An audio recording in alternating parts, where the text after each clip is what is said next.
Una de las cosas muy lamentables que nosotros hemos visto en los últimos años y revisando particularmente todas nuestras etapas clínicas 4, es decir, todos los pacientes que llegan con enfermedad metastásica, el promedio de médicos vistos antes de llegar a una sospecha diagnóstica fueron 2.8 médicos. Es decir, no estamos conscientes de que las lesiones pigmentadas pueden ser algo malo y para eso, pues obviamente necesitamos involucrarnos todos los médicos de primer contacto. Nosotros como población general, nosotros estamos teniendo entre 0.5 casos hasta 0.8 casos por cada 100,000 habitantes. La edad promedio de los mexicanos para el desarrollo de melanoma son 58 años, 60% van a ser mujeres, las mujeres tienen mejor pronóstico que los hombres en enfermedad avanzada y nosotros como población general, nosotros estamos teniendo entre 0.5 casos hasta 0.8 casos por cada 100,000 habitantes. La edad promedio de los mexicanos para el desarrollo de melanoma es el camino que tiene que recorrer el paciente con melanoma en Latinoamérica. Es impresionante. Tenemos pacientes que duran un año para llegar al médico correcto para recibir el tratamiento correcto. Esto hace, pues obviamente no solamente un retraso en el diagnóstico, sino también un retraso al tratamiento adecuado, que eso es algo muy importante.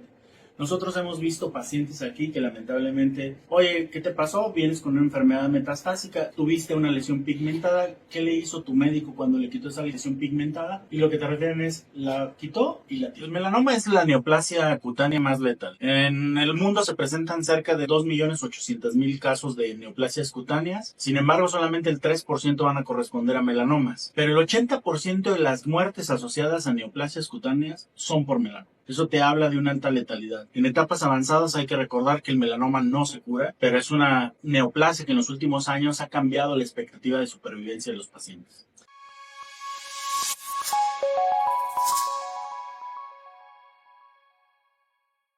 ¿Qué tal, familia incansable? Estamos nuevamente estrenando episodio y esta vez con un gran amigo, un excelente médico, un excelente oncólogo, que es Miguel Ángel Álvarez Avitia, oncólogo médico responsable en la clínica de melanomas y otras más, que nos ha sacado apuros con muchos problemas oncológicos, por ejemplo, más para Zamora, y que también se dedica a apoyar a esta iniciativa que tenemos nosotros en Zamora. Él no lo sabe, pero pues obviamente es tratar de resolver los problemas de una comunidad que le falta oncólogo clínico, oncólogo médico. Muchas gracias, Miguel, por estar aquí con nosotros. Gracias por apoyarnos realmente. Gracias por aceptar estar aquí con este podcast. Muchísimas gracias, Ramiro. Creo que es un placer siempre. Creo que la difusión, la cultura es muy importante para todos nosotros, pero la difusión de la medicina, la difusión de la ciencia y que los pacientes tengan una alternativa siempre va a ser muy importante para todos nosotros. Y más, como tú lo dices, en el Instituto Nacional de Cancerología, creo que tener acceso a más pacientes creo que es lo más importante para todos nosotros. Sin duda, una clínica que tú coordinas, que resuelve demasiados problemas, pero sobre todo alguien a quien todo el mundo le tenemos miedo, pavor o tabú. Quisiera empezar contigo por esa parte. Para la gente, nos escucha mucha gente, tenemos ya más de 2,000 suscriptores y realmente queremos que nos comentes.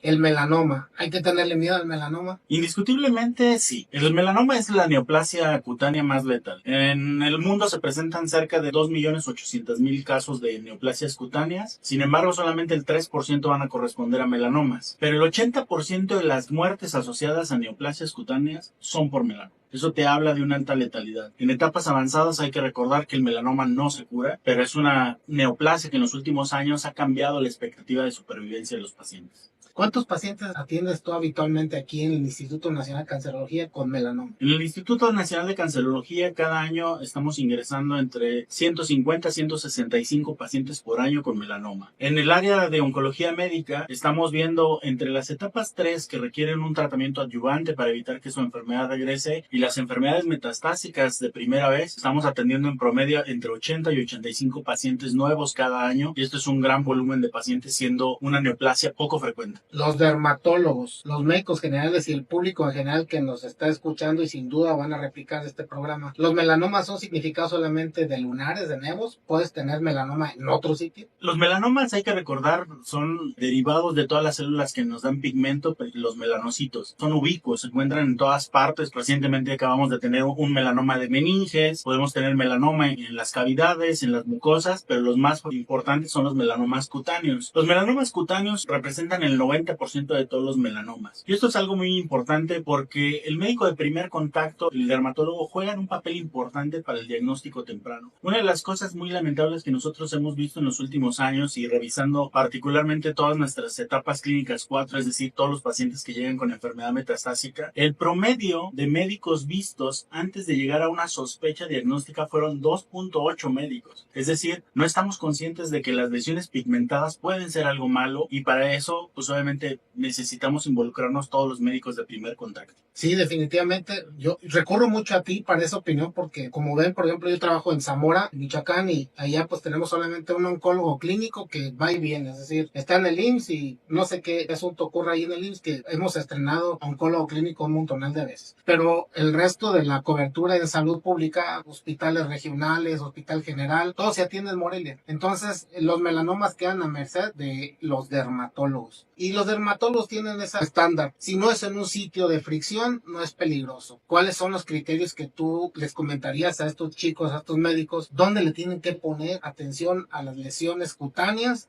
a pesar de que sea en un sitio de fricción? Fíjate que independientemente del sitio, nosotros tenemos lo que llamamos un ABCDE de una lesión pigmentada. Estamos hablando de la A, que generalmente nos habla de asimetría. Es decir, una lesión pigmentada benigna debe de ser simétrica. Es decir, tú la puedes partir en cuadrantes y deben de ser correspondientes y no hay diferencia. B, nos referimos a los bordes. Los bordes deben de ser nítidos, claros, precisos, de tal forma que nosotros identifiquemos el borde en el 360 grados de la lesión. C, nos referimos a color. Habitualmente una lesión benigna es de un solo color, un color homogéneo. Incluso, pues hay algunos dermatólogos que dicen que si tiene vello la lesión pigmentada, pues las probabilidades de malignizarse es muy poco frecuente, pero habitualmente nos referimos a un solo color. Pero cuando empezamos a tener dos colores, rojo, azulado, café, entonces los bordes no son nítidos, entonces aguas, hay que tener cuidado y esto generalmente se recomienda, pues obviamente, una revisión dermatológica. El D nos referimos al diámetro. Habitualmente una lesión pigmentada, que es benigna, debe tener un diámetro menor de 6 milímetros. Lo que nosotros les llamamos es una goma de un lápiz. Eso es lo que mide 6 milímetros y mientras sea menor no tienes ningún problema. Pero E es la evolución. No siempre, a muchas veces cumples el ABCDE y obviamente no tiene ningún problema, pero E es la evolución de que tenemos muchas lesiones. Si tú tenías una lesión pigmentada que tenía características de benignidad, pero empezó a crecer, empezó a sangrar, empezó a descamarse, aguas. Lo recomendado es ir a una revisión dermatológica. Pero también hay que aclarar un punto muy importante. El melanoma de los mexicanos es un melanoma muy diferente a la población caucásica. Nosotros tenemos melanomas que lamentablemente para el resto de los melanomas cutáneos, los rayos ultravioleta juegan el papel más importante en el desarrollo de la neoplasia. Sin embargo, tenemos un tipo de melanoma que se llama melanoma acral lentiginoso. Es el típico melanoma que se presenta debajo de las uñas, en las palmas de las manos, en las plantas de los pies. Y ese tipo de melanomas no están relacionados a la luz ultravioleta. Y obviamente es mucho más difícil llegar a un diagnóstico y por eso una lesión pigmentada que te aparece de repente en un talón hay que revisar. No solamente son los sitios de fricción, sino toda lesión pigmentada que persista más de 3 meses sin que no cumpla este ABCDE, pues obviamente es mejor revisarlo con tu dermatólogo de confianza o con tu cirujano oncólogo. En la práctica clínica, lo habitual, Miguel, me ha tocado 3 casos, creo que hay más, pero en lo personal, yo veo mieloma. Mieloma no es melanoma, pero me llegaron, tú los viste, por lesiones óseas. En alguno que ya después que los programamos tenía un pantalón de nevo, literal, pero los otros no tenía ningún lunar, pero tenía lesiones óseas feas y el resultado final era melanoma. Es decir, no necesariamente tiene que tener lesiones cutáneas. Existe algo que se llama melanoma de primario no determinado y cosa curiosa, habitualmente tiene un pronóstico mejor. Sin embargo, muchos de estos pacientes con melanomas no determinados, melanomas cutáneos, que no se encuentra el primario,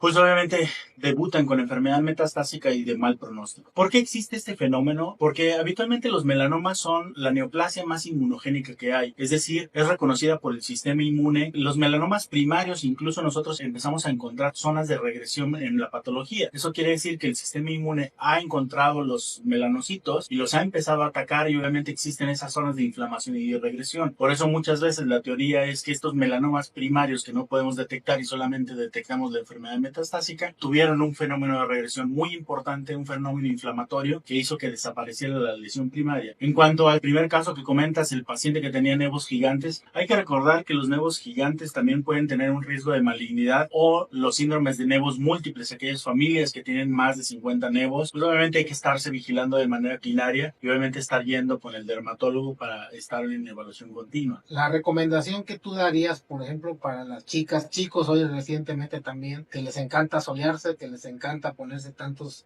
bloqueadores solares, que creen que con el bloqueador solar y la pantalla ya es suficiente, ¿cuál es tu recomendación?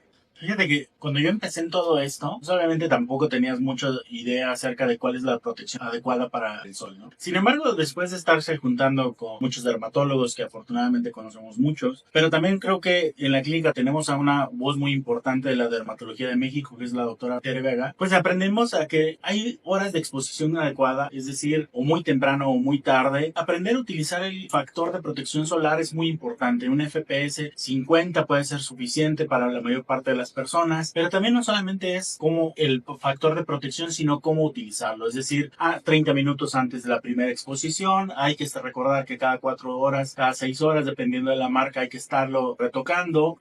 Generalmente uno cree que la resolana no quema, pero pues hay factores protectores que son hasta en polvo, gel, spray. Creo que ya tenemos una gran gama de este tipo de protectores para que tú tengas adecuada protección. Y dos, pues obviamente siempre hay que estar pensando, ya existen incluso aplicaciones que muchos de nosotros traemos en el celular, para que veas cuál es la exposición que nosotros tenemos en 30 minutos de sol en el día y obviamente que te diga cuáles son las mejores horas para exponerte al sol o a la luz solar sin tener que correr ningún riesgo, sin tener que estarte quemando o exponerte a una quemadura solar que predispone para un melanoma más adelante. Y regresándote un poquito a la parte que nos decías sobre la diferencia entre el mexicano o el latino y el caucásico. Nosotros tenemos entonces mejor respuesta a los tratamientos o mejor pronóstico de primera vez con un paciente con melanoma, a diferencia del caucásico. ¿Y qué hay de aquellos pacientes mexicanos o latinos con ciertos rasgos caucásicos? Fíjate que una de las cosas muy importantes aquí en la clínica de melanoma, tenemos mucho tiempo trabajando. Héctor Martínez Aíd es el pionero de esta clínica de melanoma, Mario Cuellar Juve, y después de eso yo me integré con ellos y empezamos a trabajar. El melanoma en la población mexicana, hay que recordar, nosotros somos color cartón mojado, no somos caucásicos, y hemos empezado a tener iniciativas muy interesantes. Tenemos un trabajo con la doctora Daniela Robles, que ella se encuentra en Juriquilla, Querétaro, y estamos haciendo una genotipificación de los melanomas de mexicanos. En primera, nosotros tenemos características más de amerindios y poca probabilidad de tener un melanoma como los caucásicos, como un 50%.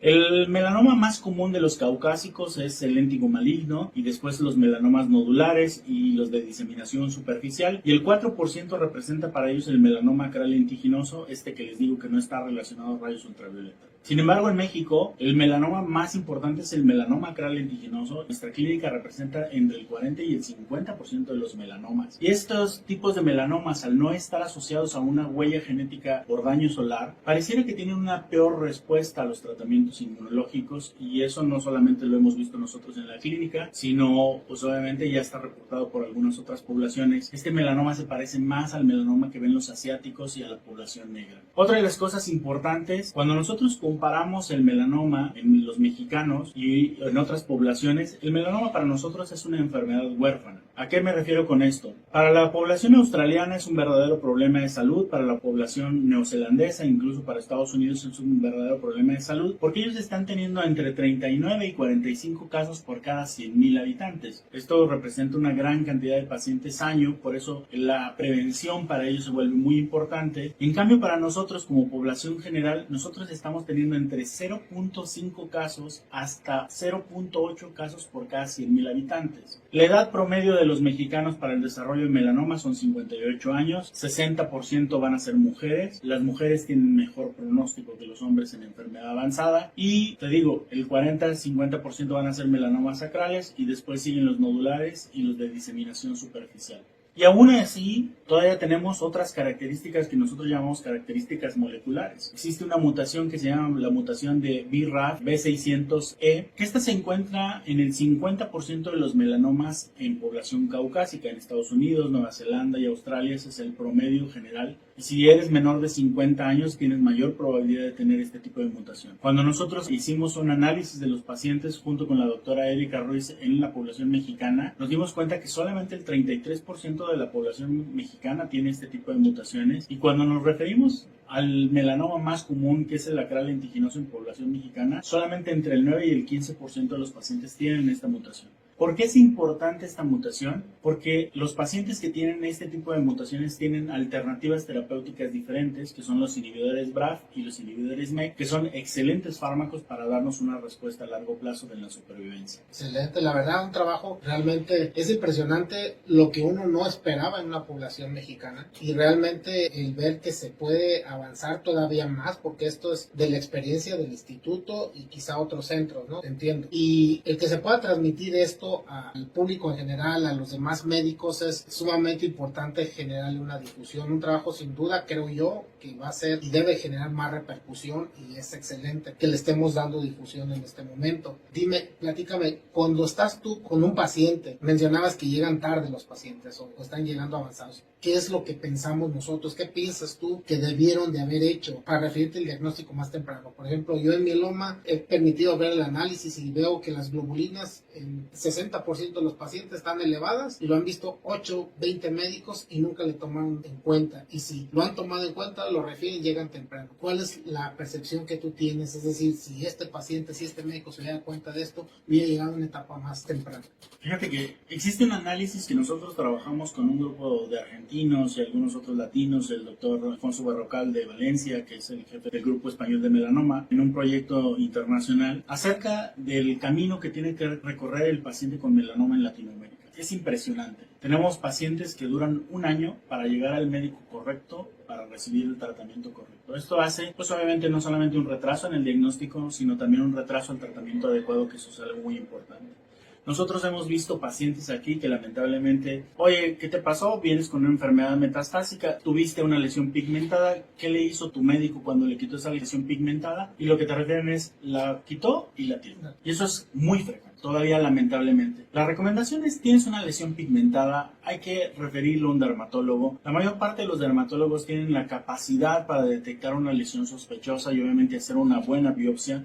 Hay que recordar que las biopsias tienen que tener ciertas características, están prohibidas ya las lesiones o las biopsias por rasurado, que eso es algo muy importante, porque tenemos que identificar factores pronósticos. Dices, ¿qué factores pronósticos? La profundidad es el factor pronóstico más importante. Para nosotros, una lesión de 2 milímetros es una lesión muy profunda, y si tiene ulceración es un factor de riesgo adicional que es muy común en los pacientes mexicanos. Creo que lo que podemos decir es, si tienes dudas, un médico no tiene que aprender a resolver todo, tiene que hacer una referencia temprana.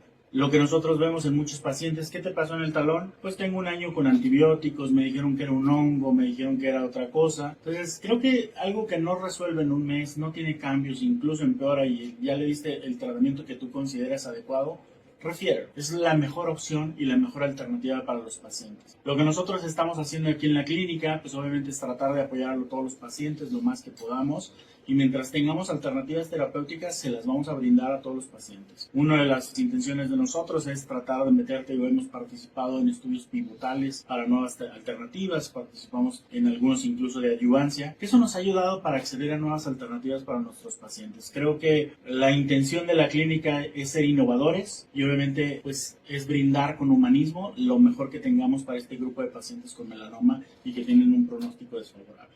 Hijo Miguel, la verdad, clarísimo todos los puntos que das. Este podcast está dirigido a médicos en general, público en general, algunos oncólogos. Se trata de que la mayor parte de los oncólogos hablen y digan y den su punto de vista, lo que están, si están de acuerdo o no están de acuerdo, pero finalmente lo que queremos es hablar un poquito del INCAN y de lo que se hace en el INCAN y de la esperanza que tiene el paciente al INCAN y qué es lo que nosotros quisiéramos en el INCAN.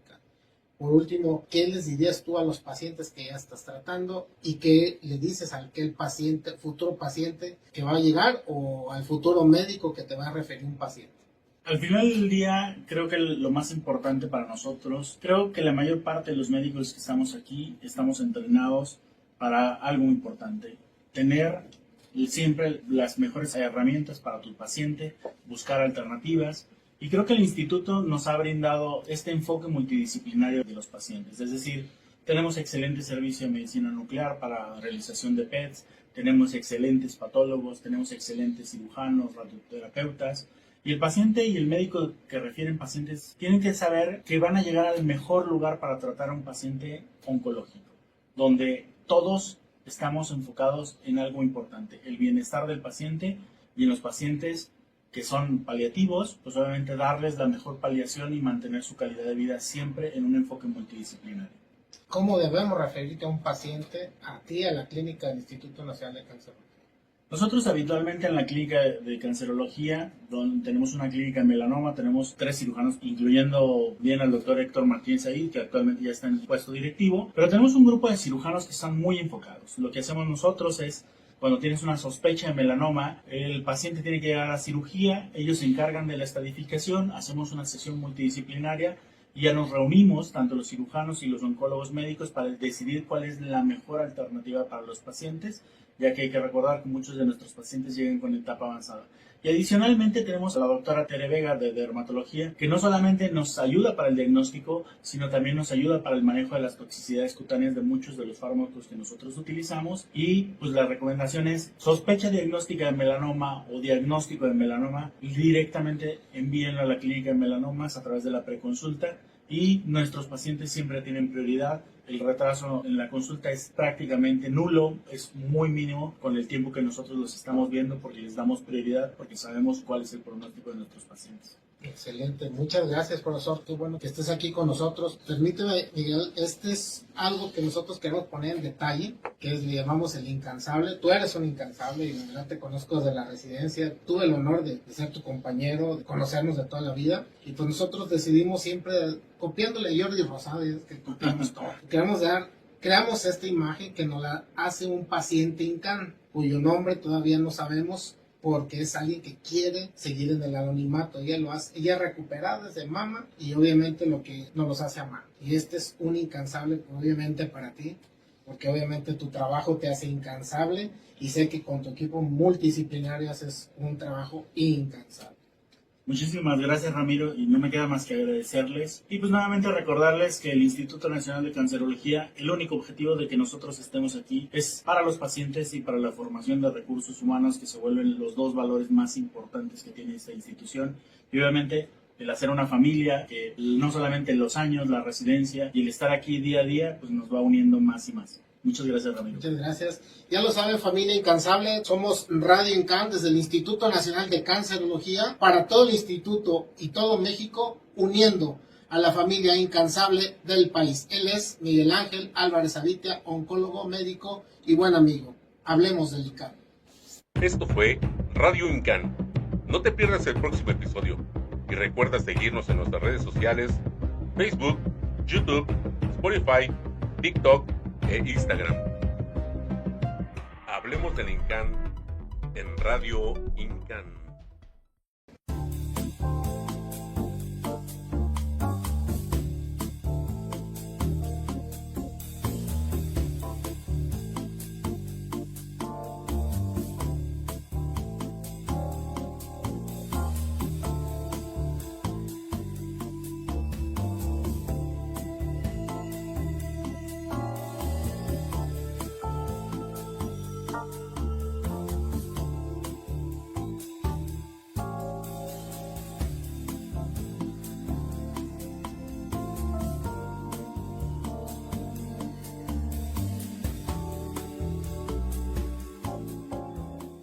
Instituto Nacional de Cancerología.